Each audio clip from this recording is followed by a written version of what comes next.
고등학교 화학 2 어디 한번 해볼까요? 이번 시간에는 이제 어떤 속도에 대한 이야기, 반응이 일어나는 시간에 대한 이야기, 그리고 그것 때문에 일어나는 평형, 이 시간들이 같은 경우 평형에 대한 얘기 하도록 하겠습니다. 우리가 화학 1에서도 반응을 가역 반응과 비가역 반응 나눴었는데요. 가역 반응, 반응 조건, 농도, 압력, 온도 등에 따라 정반응과 역반응이 모두 일어날 수 있는 반응을 우리는 가역 반응이라고 했고요.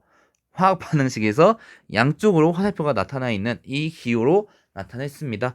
근데 가역 반응에서 반응물과 생성물의 농도가 변하지 않아서 겉으로 보기에는 반응이 정지된 것처럼 보이지만 실제로는 이 모든 반응이 같은 속도로 일어나고 있는 동적 평형 상태, 이걸 우리가 화학 평형이라고 했죠. 예를 들어서 받은 용기에 NO2 이산화질소를 넣습니다. 이산화질소를 넣었는데 맨 처음에는 NO2가 N2O4가 되는 그 반응이 더 빨리 일어나니까, 더 많이 일어나다 보니까, 속도가 더 빠르다 보니까 처음에는 N2O4가 늘어나고 NO2가 줄어드는 것처럼 보였어요. 근데 어느 순간 보니까 둘의 농도가 변하지 않아요. 어떻게 보자면 NO2가 N2O4가 되지 않고 그냥 멈춰 있는 것처럼 보여요. 하지만 계속 NO2는 N2O4가 되고 있고요. 반대로 N2O4도 NO2가 되고 있습니다. 하지만 그 속도가 같기 때문에 우리가 농도가 변하지 않는 것처럼 보이고요. 반응이 정지되어 있는 것처럼 보여요. 이거 우리가 화학 평형이라고 한다. 자, 이 화학 평형과 관련해서 법칙이 있는데요. 일정 온도에서 어떤 가역 반응이 평형 상태에 있을 때 생성물의 농도 곱과 반응물의 농도 곱의 비율은 항상 일정합니다. 그리고 그때 이 비율로 인해서 우리가 평형상수라는 걸 정의하는데요. 반응, 다음과 같은 반응에서 소문자는 반응계수, 대문자는 물질들에 대해 평형상수는 각각의 농도, 분모는 반응물의 농도에다가 앞에 계수로 제곱해 준 거, 분자는 생성물의 농도, 일단 정반응일 때 생성물의 농도 곱하기 각각 계수 제곱해 준 거로써 나타나집니다. 정의합니다.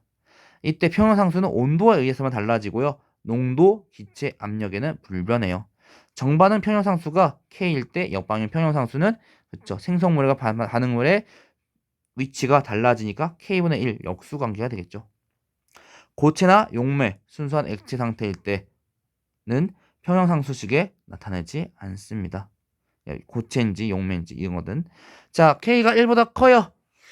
반응물보다 생성물의 농도가 크다는 얘기네요. 반응물 농도 곱이 생성물 농도 곱보다 크다. 근데 반대로 K가 1보다 작다는 것은 반응물의 농도 곱, 반응물의 농도가 생성물 농도보다 크다는 거니까 반응물의 농도 곱이 생성물 농도 곱보다 크다는 걸 얘기하죠. 근데 화학 평형의 법칙, 가역 반응이 평형 상태에 있을 때 생성물의 농도 곱과 반응물의 농도 곱은 비율이 항상 일정하대요. 그래가지고 우리는 반응이 평형 상태인지 아닌지 얘기해 볼 수 있겠죠. 자, 그걸 바로 반응 지수라고 얘기합니다. 그거와 비교하여 나타낸 값을 우리가 반응 지수라고 얘기합니다. 평형 상수식에 반응물과 생성물의 현재 농도를 대입하여 구한 값이에요.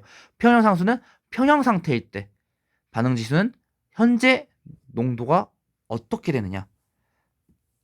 즉, 이 곱 평형 상수가 항상 일정하기 때문에 평형 상태 일정하지 않고 여보다 좀 차이가 있다면 평형 상태가 아니라는 걸 얘기할 수 있겠죠. 자, 반응 지수가 평형 상수보다 작습니다. 즉 생성물의 농도가 현재 상태보다 평형 상태가 더 낮다는 걸 얘기할 거고요. 반응물의 진행 방향은 생성물의 농도가 커져야 되기 때문에 정반응이 우세될 거예요. 반응 지수와 평형 상수가 같습니다. 농도가 같네요. 평형 상태라는 걸 얘기하고요. 반응 지수가 평형 상수보다 큽니다. 생성물의 농도가 낮아져야 돼요. 왜냐? 평형 상태가 되려면 현재 상태에는 너무 생성물 농도가 너무 많아요. 그래서 역반응이 우세합니다. 뭐 그림을 나타내는 것도 있는데요. 모두 평형 상수 항상 일정하죠. 왜? 화학 평형의 법칙 때문에 항상 일정하고요. 그때 반응 지수 정반응이 우선할 때는 반응 지수 낮은데 점점 같아지는 방향으로 반응 지수가 늘어날 거고요. 즉 정반응이 일어날 거고요. 생성물의 농도가 높아질 거고요. 평형 상태는 둘이 같고요. 역반응이 우세할 때 생성물의 농도가 낮아져야 될 때는 반응 지수가 낮아지는 방향으로, 반응 지수가 더 많았다가 낮아지는 방향으로 반응이 일어날 거예요. 오늘 내용은 여기까지고요. 이 화학 평형 속도에 대한 이야기인데 아직 시간에 대한 얘기는 아니었지만 속도에 대한 이야기인데 어떤 반응이 더 우세하냐 같을 때는 이제 화학 평형이고요. 어떤 방이 더 우세하냐 또 우세하게 일어나야 되고 우세하냐 이게 이걸 얘기하기 위해서 평형상수 반응지수라는 걸 도입했어요. 이 내용들 다음 시간에는 이 평형 점이 달라집니다. 그런 또 새로운 현상에 대해서 얘기해 보도록 할게요. 오늘 내용은 여기까지입니다. 어떻게 보면 간단한 내용일 수 있지만 이 내용이 계속 몇 차시에 걸쳐서 나올 수 있습니다. 평형 상태에 대한 내용이 계속 나오니까요. 다시 한번 점검해 주시고요. 다음 시간에는 이 화학 평형이 이동하는 현상에 대해서 배우도록 할게요. 자, 오늘 내용 여기까지입니다. 오늘 고생하셨습니다. 다음 시간에 뵙겠습니다. 고등학교 화학 2 다음엔 어디부터 볼까요?